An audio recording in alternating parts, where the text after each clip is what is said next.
distinguished audiences, and wonderful participants.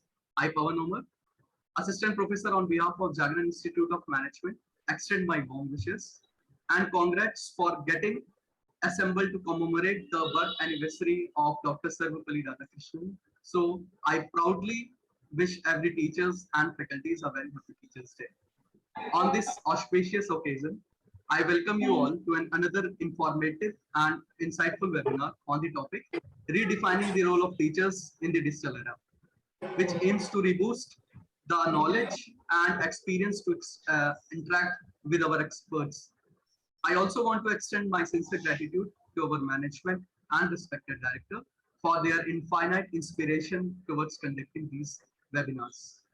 The light of word, the beacon of the dark, and the hope that gives us strength to survive is our teacher. A day kept aside to honor these gifted souls who have every day to make sure that the future is bright for all of us. Thus, to handle change of this nature, the role of teacher and the instructor become more challenging and illustrative. The demand hence requires more attention. In this digital era, the teacher plays a vital role not only as a fellow teacher, but also as a link to the knowledge community, a state of art in this discipline. With this note, I have the honor to introduce you all an esteemed and famed guest speaker for the today's session. We have with us Dr. Upen Tripathi. Sir has developed a breakthrough in the field of education with the inception of Wisdom 360. The days of engineering at HBTI Kanpur gave his juvenile ambitious wings and he proceeded to earn PhD from IIT Delhi. Dr. Tripathi is a member of national and international associations like AAPT, IPA, and IMSC. He is a life member of IAPT and has working for HCBC as resource person for Physics Olympiad. Furthermore, he was an elected member of RC1, IAPT, and has participated in APHO 2012 as a member of the organizing committee. So, without taking much time, I would have the honor to invite you, sir. Sir, over to you. Good noon, everyone. As Mr. Pawan introduced,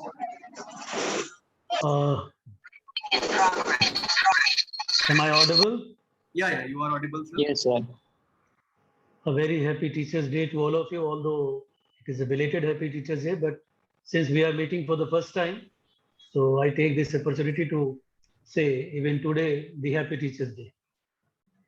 As Pawan introduced, let me share my experiences.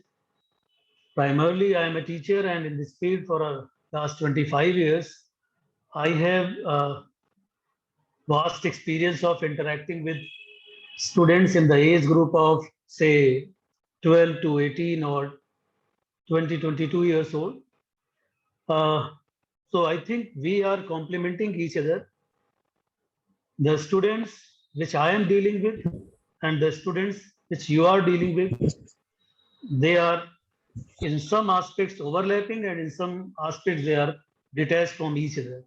So I will be sharing my own experiences and will try to convey what I feel like a teacher. If you ask me after 25 years, am I saturated or exhausted or excited? I will say I'm still excited to contribute in this community for next 25 years. And even if I get one more chance, one more life, I would like to be again a teacher. Technically speaking, I graduated from SBTI Kanpur at the time when engineering was in demand. But at that time, I chose the profession of teaching. I enjoyed in Kanpur while my graduating days. Then for around 15 years, I was in Delhi. I did my PhD from IIT Delhi. Even during that time, I was in the same profession. And again, I enjoyed the same thing. For some time, I did a teaching work with engineering students at MIT University. But frankly speaking, I didn't enjoy that very much. I felt that area was not as dynamic as I feel changing lives every day in case of a very younger generation. So I would like to exchange my ideas with your ideas. It is not going to be one way. I'm not going to give a lecture. What should be a teacher? How should be a teacher? What are the changing scenarios? Instead, I would like to share experiences of yours and mine because we both are in the same field. I will try to take away a few points from your side, and I will try to share my ideas, contribute from my own experiences. So, Pawan, can you introduce a few of your colleagues? Yes, sure, sir. We do have a family of Jagan Institute of Management and associates. We have with us our respected director. We have our faculties joined together, and we do have our all administrative members who are in the session today. And also, sir, we do have the students who are with us today, attending to the MBA and MCA both. Fine. Can I have experiences from the teachers at JIM in one line, two line, hardly, so that I come to know how do you take this profession and how do I take this profession so that we can exchange our ideas. For sure, sir. We do have all the experienced faculty of near about 15 to 20 years experience, including all the faculties who are with us today, and all are into the profession with all the full of knowledge and for delivering the sessions to the students as well as all the lectures. All teachers are here with us today. All the faculty members are here with us. As a teacher, what change do you feel pre-COVID and post-COVID? Or we should not say post-COVID, during COVID. We are still in the phase of COVID. So what changes do you feel as a teacher?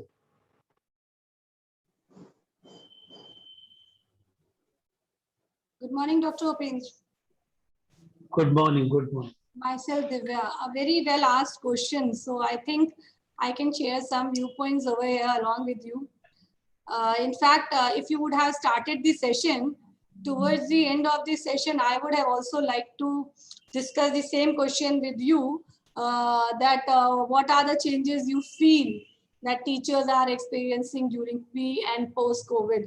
Personally, what I feel that as frontline warriors, we are the one of those people who are facing maximum challenges because we were never prepared for a scenario like this where we will leave our blackboard teaching or maybe new ICT teaching and come back on this online mode of hybrid mode of teaching. ये synchronous and asynchronous का जो ये scenario create हुआ है all of a sudden overnight, informing everybody from tomorrow we are coming on a new platform called Zoom or Google or these things, and you have to be ready because I don't think so everybody who is here or is in the teaching fraternity around us is also well versed in these uses of ICT and these platforms, media platforms.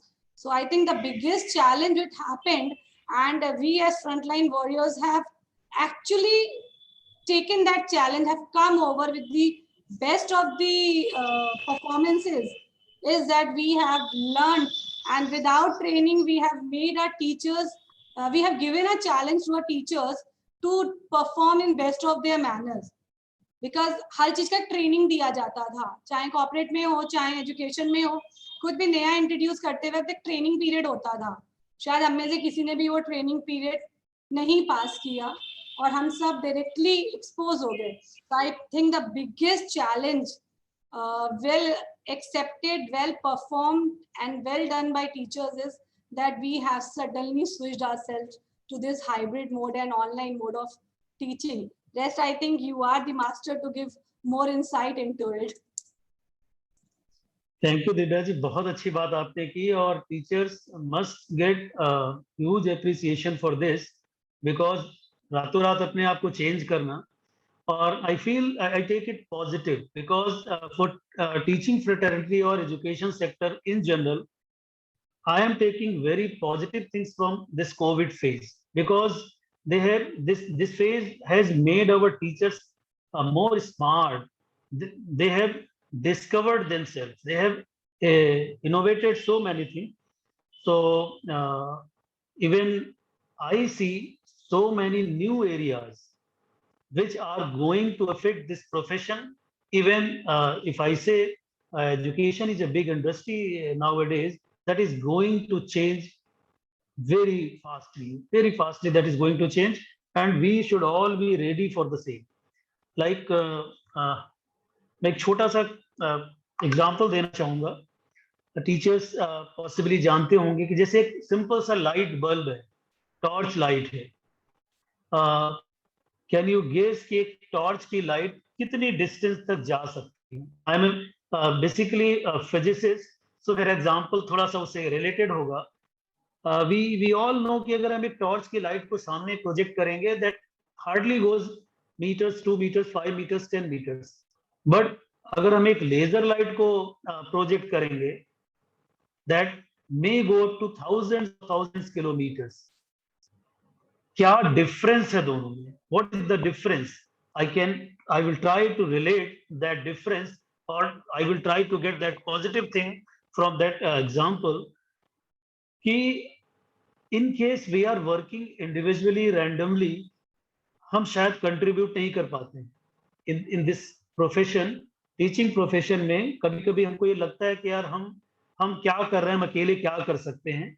और बिल्कुल सही बात है, once we are doing it individually और अपने लिए काम कर रहे हैं, या यूं कहिए कि अगर हम कोहेरेंट नहीं है अपनी टीम के साथ, तो शायद जो आउटकम है वो टॉर्च लाइट के जैसा ही होगा. But once all the team members are coherent, they are in sync, their philosophy is same as the philosophy of the institute, मुझे लगता है कि उसका इफेक्ट जो है वो लेजर लाइट जैसा होगा. यानी कोहेरेंसी मेक्स यू स्ट्रॉन्गर.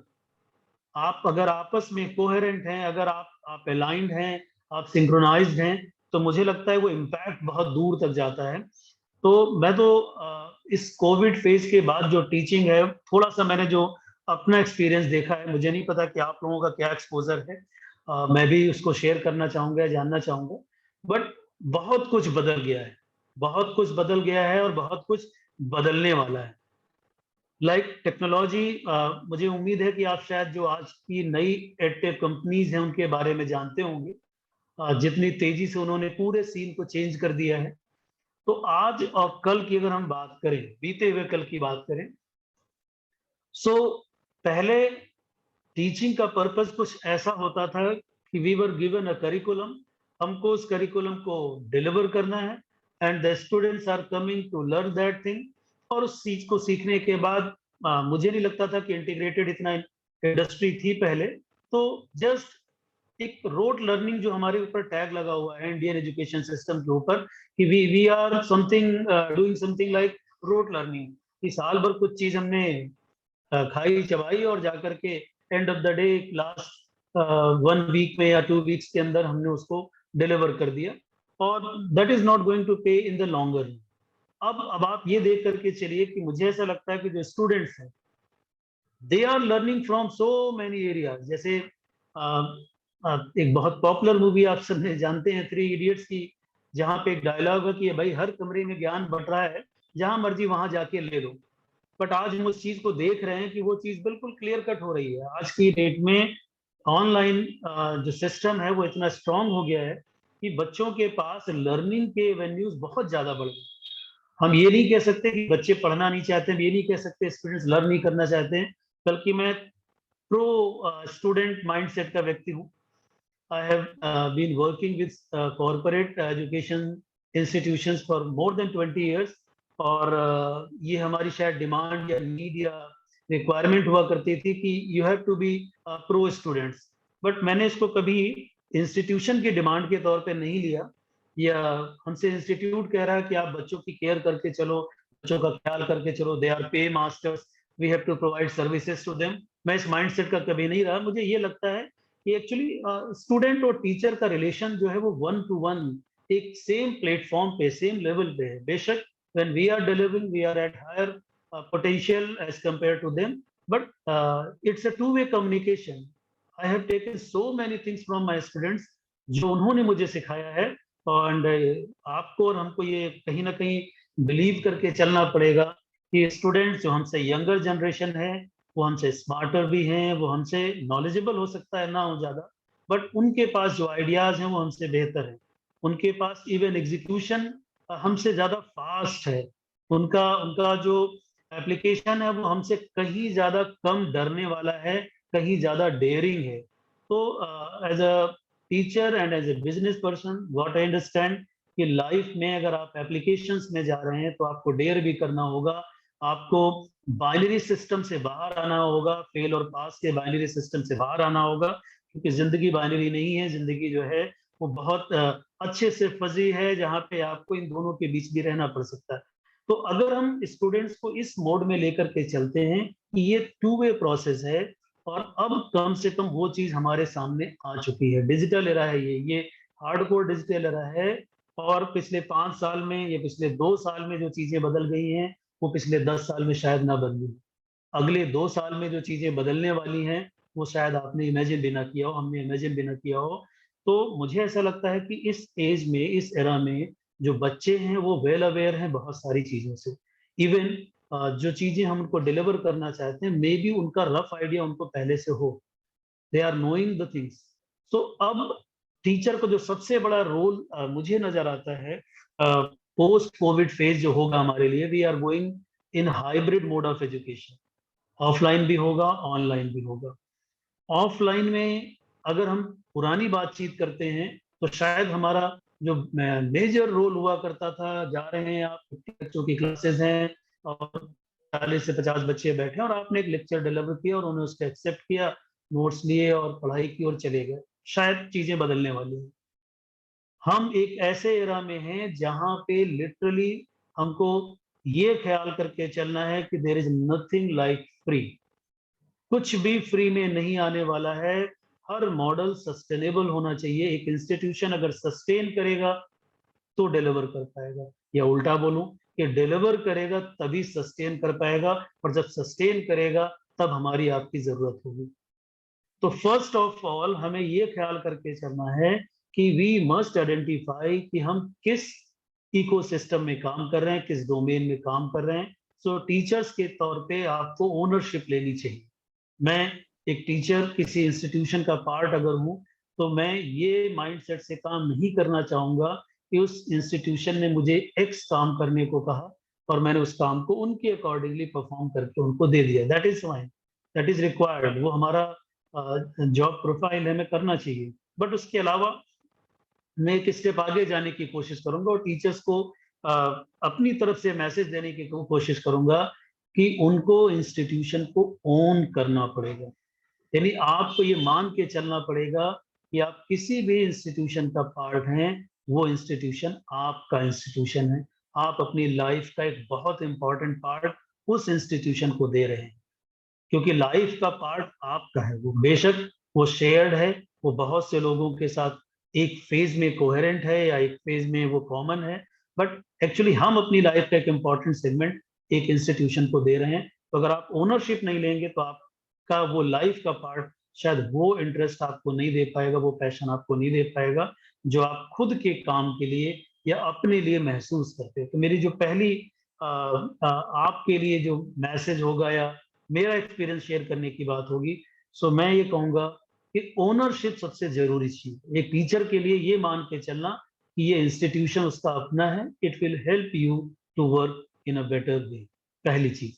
दूसरा, आपने टीचिंग प्रोफेशन को अगर चुना हुआ है एज कंपेयर्ड कि आप एक प्रोफेशनली क्वालिफाइड एमबीए हैं, या प्रोफेशनली क्वालिफाइड आप एक एकेडमिशियन हैं, या प्रोफेशनली क्वालिफाइड आप एक इंजीनियर हैं और आप टीचिंग प्रोफेशन में आ रहे हैं, तो आप उन प्रोफेशंस में भी जा सकते थे जहां की प्रोफेशनल क्वालिफिकेशन आपके पास है।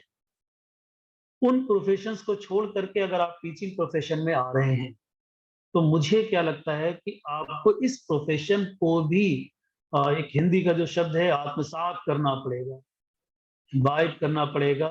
यानी अगर इस प्रोफेशन को आपने एक्सेप्ट लिया है तो ये जो तैयारी है, जो पढ़ाई है, जो एक्सचेंज ऑफ आइडियाज है, ये फिर से आप अपने लिए कर रहे हैं।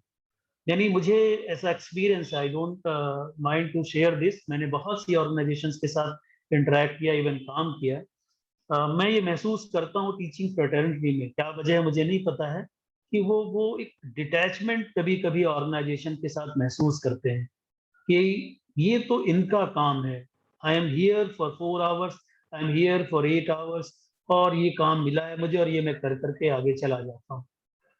बट मुझे क्या लगता है कि आप, यू कांट गो बैक, आप वापस जाकर के एक प्रोफेशनल इंजीनियर या प्रोफेशनल कंसल्टेंट इन मैनेजमेंट या किसी और फील्ड में आप जाना चाहें, एक पर्सनल चॉइस हो सकती है, 1 आउट ऑफ 100 हो सकती है। बट अगर हम इस प्रोफेशन में, तो हमें ये सोच के चलना है कि अब लाइफ लॉन्ग हमें लर्निंग में बिलीव करना पड़ेगा। यानी एक ऐसा सिस्टम आने जा रहा है जो हर 2 साल में, हर 3 साल में आपको आउटडेटेड करने वाला है। अगर आप अपनी स्किल्स को लगातार अपडेट नहीं कर रहे हैं, तो हार्डली 2 to 3 years में, 3 to 5 years में पूरा का पूरा सीन चेंज होने जा रहा है। तो अगर आप अपने आप को मेंटली इस चीज के लिए प्रिपेयर रखते हैं, यार ये चीज मैं अपने लिए सीख रहा हूँ, technology is there to make the things easy, technology आपके लिए बर्डन बन के नहीं आने वाली है।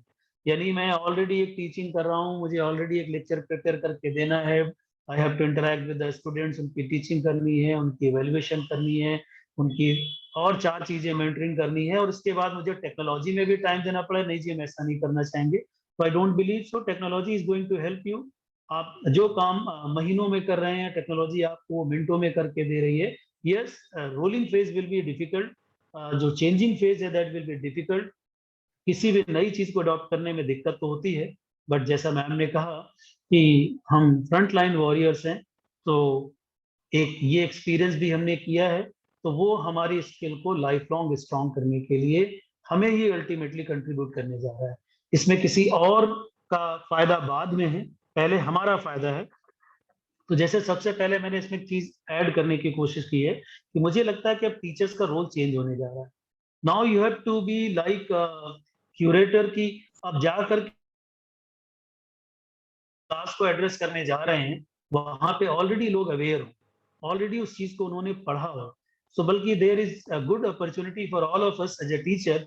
मैं खुद महसूस करता हूँ कि जैसे जो टीचिंग सिस्टम फिलहाल का बना हुआ दिखाई पड़ता था मुझे, even I was in highly competitive teaching field, highly professional teaching field, जहाँ पे कि शायद आप अगर परफॉर्मेंस बेस्ड टीचिंग है, आपका each and every day her second feedback है, अगर आप उस फीडबैक में एक्सेलेंट परफॉर्म नहीं कर रहे हैं, you will be out in seconds. यानी थाउजेंड्स स्टूडेंट्स हैं और आप वहां पर up to the mark perform नहीं कर रहे हैं, तो शायद आपके लिए वो पोजीशन फॉर एवर नहीं है, स्टेबल पोजीशन नहीं है।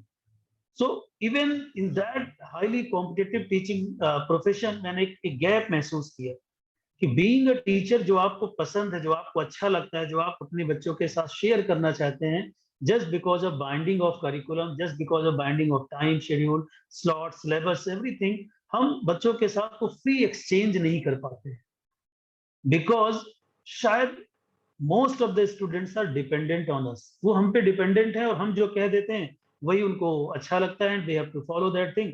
और शायद एक मार्क का या जो ग्रेड्स का सिस्टम हमारे यहाँ बना हुआ है कि वो हमको फॉलो करेंगे, उनका ग्रेड बेहतर होगा और शायद एक पब्लिक अप्रिसिएशन उनको मिल जाएगा, उनको लगता है उनका पर्पस सॉल्व हो गया।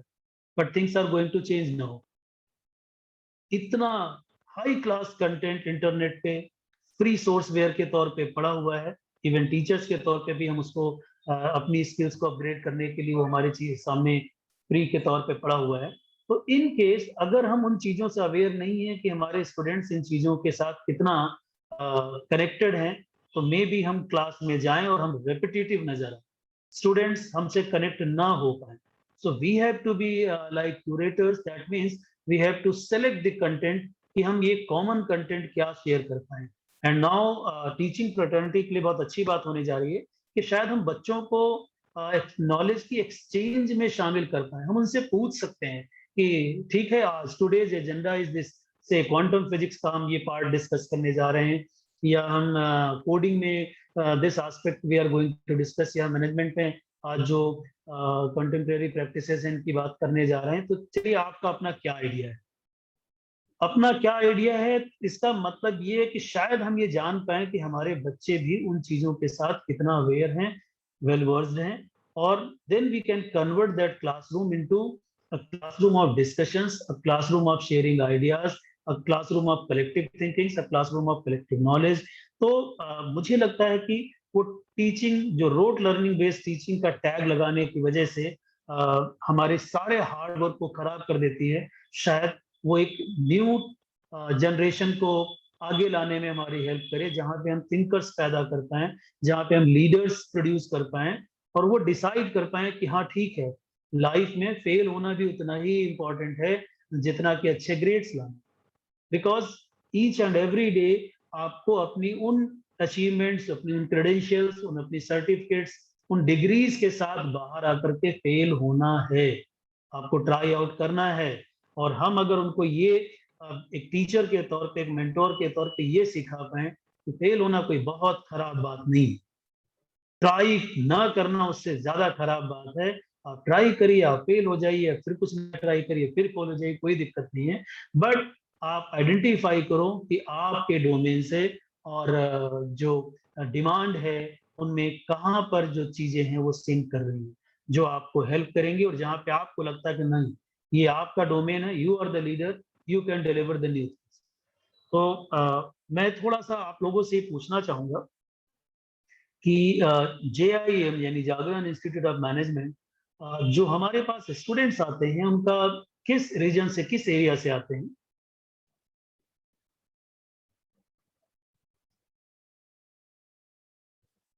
पवन जी।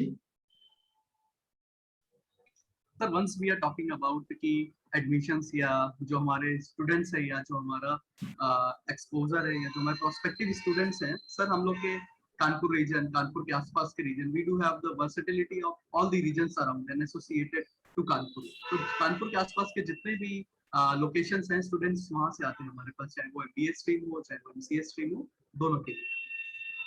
अच्छा, जैसे लाइक वी आर, सपोज हम अपने इंस्टीट्यूशन को रेट करें, आपको हम वो अपॉर्चुनिटी देते हैं कि JIM को आप कहाँ रेट करते हैं? जागरण इंस्टीट्यूट ऑफ मैनेजमेंट, मैंने सुना हुआ है कुछ है बैंगलोर, कुछ है कैलकाटा, कुछ है लखनऊ है। सो मैंने IIMs के नाम सुने, मैंने ISB का नाम सुना। जाहिर सी बात है the students who are coming to us in Jagran, उन्होंने भी उन नामों को सुना हो। सो एक टीचर के तौर पे, एक इंस्टीट्यूट के मेंबर के तौर पे आप अपने इंस्टीट्यूट को कैसा रेट करते हो, कहाँ रेट करते हो, क्या फील आपके अंदर आता है?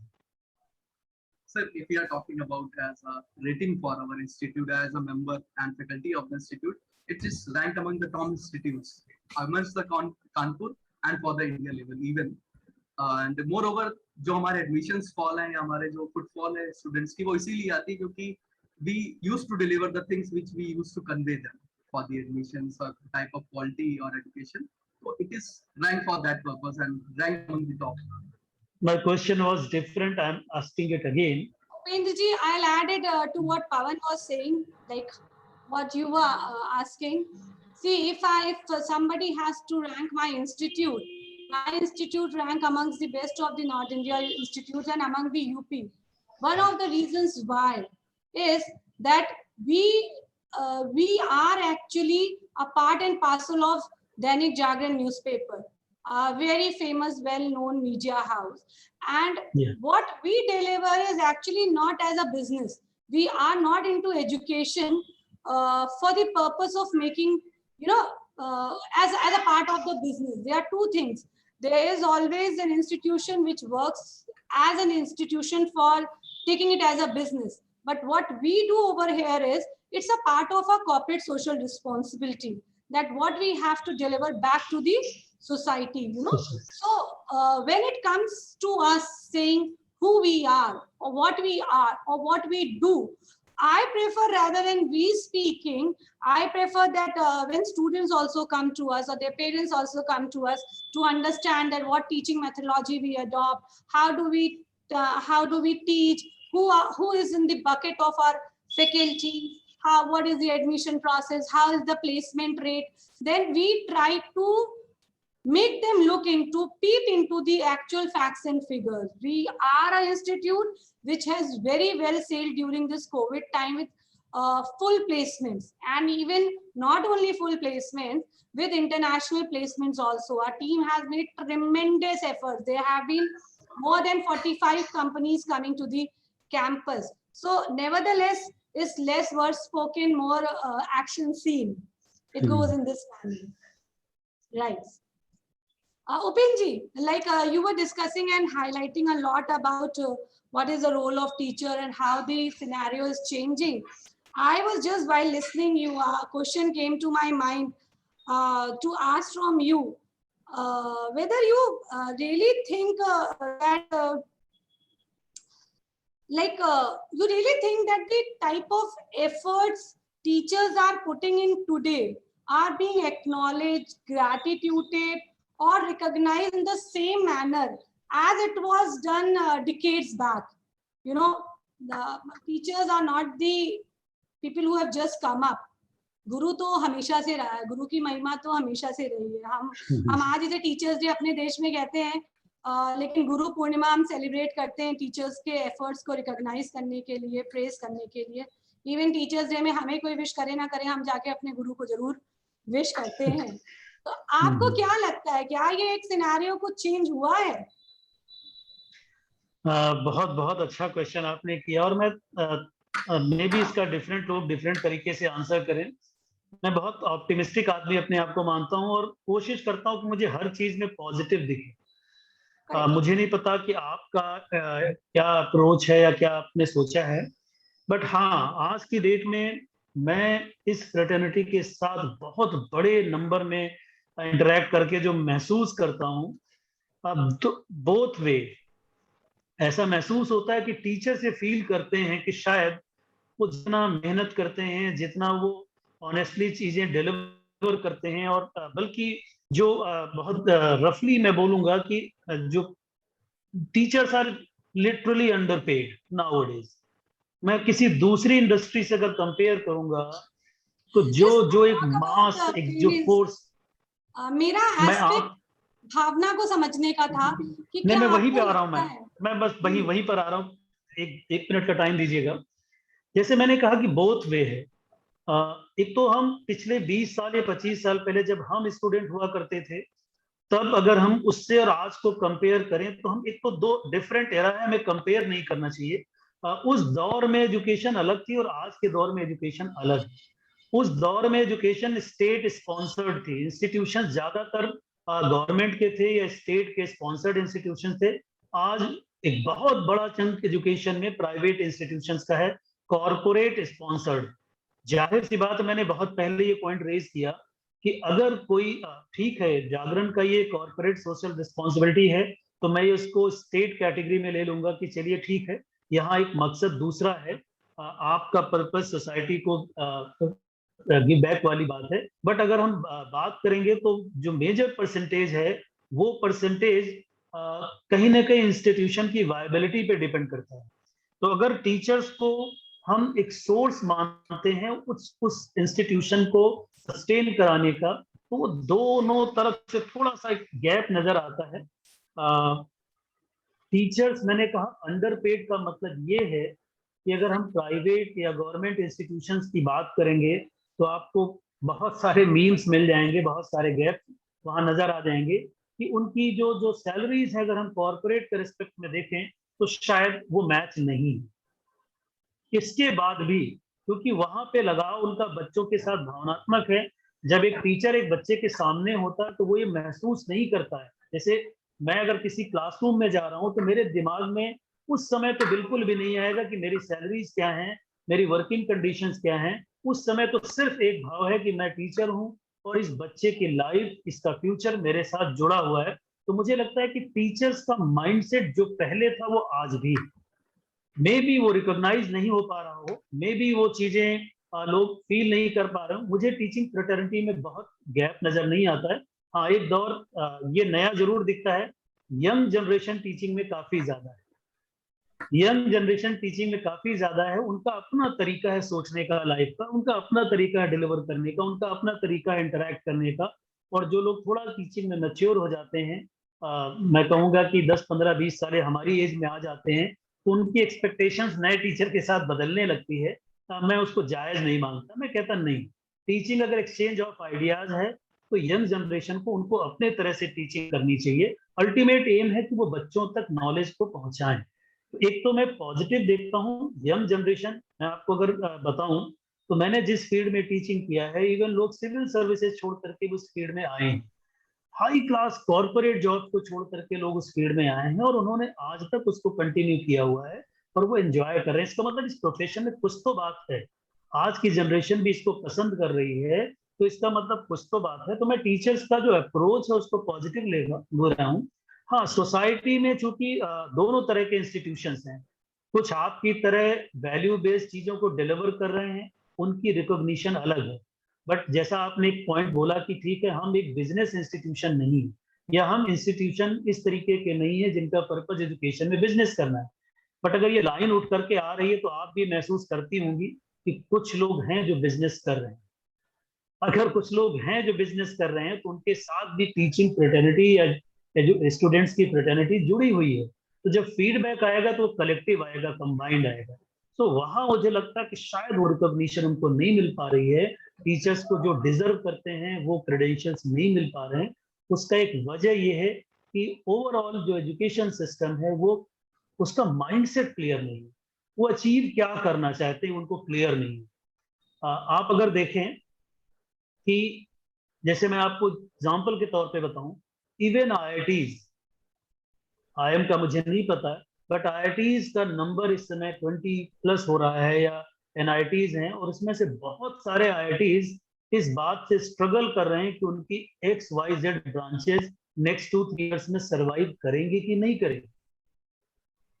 आपके बगल में एसबीटीआई है, 100 ईयर्स से ज्यादा पुराना इंस्टीट्यूशन है, बट वहां पर 2 या 3 बार मुझे जहां तक फीडबैक एलुमनाई के तौर पे आता है कि इंस्टीट्यूशन ये बार बार सोचता है कि यार इन डिपार्टमेंट्स को कंटिन्यू किया जाए कि बंद कर दिया जाए। यानी आपको ये समझ के चलना पड़ेगा कि जब डिपार्टमेंट सरवाइव करेगा, इंस्टीट्यूशन सरवाइव करेगा, तब ये फ्रेटर्निटीज दोनों एक दूसरे से मिलेंगी। तो इसलिए टीचर्स के दिमाग में और हमारे दिमाग में बात आनी बहुत जरूरी है कि हम अपने सिस्टम को वाइब्रेंट बना के रखें। जैसे मैंने क्वेश्चन क्यों पूछा, मेरा बड़ा मकसद था कि जागरण को जो वहां के टीम है वो किस नजरिए से देखती है, जो टीचर्स हैं, जो स्टूडेंट्स हैं, वो किस नजरिए से देखते हैं। कहीं वो रेटिंग के नजरिए से तो नहीं देखते हैं कि नहीं साहब हम आईएम जैसे तो नहीं है। तो मेरा वहां एक पॉजिटिव एस्पेक्ट है। मैं एक टीचर और इसके साथ साथ एक इंस्टीट्यूशन बिल्डर भी कह सकते हैं कि मैंने उसी माइंडसेट से अपने इंस्टीट्यूशन को बनाया है।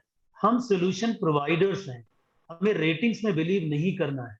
हम जिस सोसाइटी में रह रहे हैं, आप कानपुर में रह रहे हैं, आप यूपी में रह रहे हैं, आप मैनेजमेंट और एजुकेशन में जो टेक्नोलॉजी है, जो सबसे डिमांडिंग सेक्टर्स हैं, उनकी एजुकेशन प्रोवाइड कर रहे हैं। मुझे Correct. मैं बल्कि जानना भी चाहूंगा और अपनी तरफ से एक सलाह भी दूंगा कि बहुत अच्छा होगा अगर इंस्टीट्यूट इन टीचर्स को, इन बच्चों को न्यू एवेन्यूज एंटरप्रेन्योरशिप की तरफ लेकर के जाए। कानपुर या जो यूपी स्टेट की जो लोकल प्रॉब्लम्स हैं, वहां पे स्टार्टअप्स लेकर के आए। जरूरी नहीं है कि $1 मिलियन अगर इन्वेस्टमेंट होगा, गूगल और बड़ी कंपनीज डालेंगी या वेंचर कैपिटलिस्ट आएंगे तभी कोई स्टार्टअप होगा। इन फैकल्टी मेंबर्स को और स्टूडेंट्स को ये ट्रस्ट हो कि हम सोसाइटी में सिर्फ और सिर्फ 8 घंटे की जॉब करने के लिए नहीं आ रहे हैं, बल्कि मेरे में कुछ है, मैं इनकी प्रॉब्लम्स को सॉल्व कर सकता हूँ। टीचर से महसूस करें कि मैं फ्रंट लाइन वॉरियर्स तैयार कर सकता हूँ जो इसी सोसाइटी में रह करके अपने लिए भी बिजनेस जनरेट करेंगे और सोसाइटी की प्रॉब्लम भी सॉल्व करेंगे। तो वो जो सर यहाँ पे डेयरिंग इंटरप्ट अप्रोच है। करूंगी, जी यहाँ पे जी इंटरप्ट करूंगी क्योंकि ये बात निकल जाएगी और आप अगली बात ले आएंगे। जी But ji what ji you said right now, that students should not always be seeking for jobs. They should be job givers also. What you said as for an entrepreneur, I really feel proud in sharing that we have our own Jagan entrepreneurship cell where we encourage students to be entrepreneurs. We associate with various associations. We provide them training. We welcome their ideas, allow them to bring in their ideas, and we will go out, stand out to support in terms of investment also if their ideas are approved by various, you know, government, non-government organizations. excellent And to come up with this, recently Pawan would be better able to describe this along with me. There are 8 entrepreneur projects selected by Ideathon, which is a rural competition held by which institution, Pawan, do you remember? We have the Indian Rural Chamber of Commerce, sir. and we have initiated our many students to participate in there. And in complete India, all over across India, we have our 8 students who had got shortlisted for their best business ideas pertaining to the rural areas, for getting the best opportunities for the rural persons and even. And That's out of great, that, that's we hope, sir, that many students would be shortlisted for that to give more of their services to that rural India and across cities. So, sir, we Right. at our incubation cell, we encourage students to give more and more for their initiatives pertaining to the, we can say, the new startups, new endeavors, and everything. And moreover, That's- we have initiated mini projects for that also. Many students with their budding ideas are coming up with the new ventures that they will be launching in the future, and they are tremendous. improvements also. We have seen Yeah. lot of students taking interest in it. That is what we said. We feel it, we take it. We prefer that when our student spends 2-year time over here, we try to give as much as possible. It is up to the other person also how much the other person wants to intake. That depends. Even if 10% success rate is achieved in that initially, I take it as a compliment for the team to give in their 100% of efforts. That's This true, is man. That's true. what That's I true. would like to add.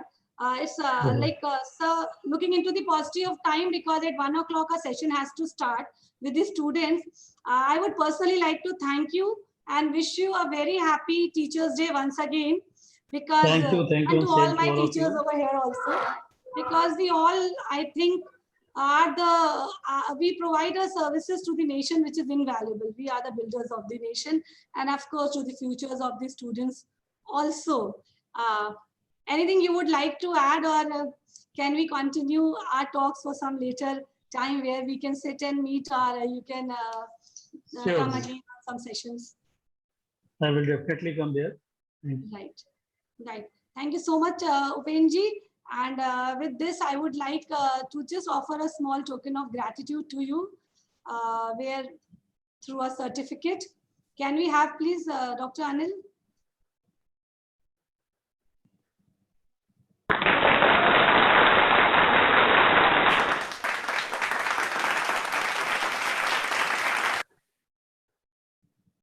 Thank you, ma'am. Thanks a lot. And thank Thank you, you. the teachers, for listening me. Thank you. Thank you so much, Upen, sir. Right. Thank you, sir. Thank you.